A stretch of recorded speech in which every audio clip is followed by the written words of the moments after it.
Bobby and Sydney, do you take these naturally defined brows using a creamy, pigmented formula to love and to cherish? I do. I do. What's wrong? I just love when a pair of brows comes together. Oh, Kim.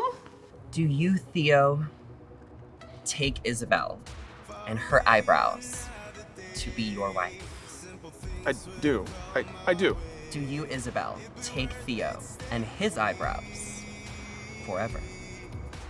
No, I'm sorry, Theo. Don't hate me, but Beth and I ran into each other on set and Let's just say I complimented her eyebrows and I haven't stopped since. it was a lift and snatch. You know what they say, watch your back when the eyebrows be snatched. I'm like single, by the way. I mean, your brows are fire. May they lift and snatch each other happily ever after.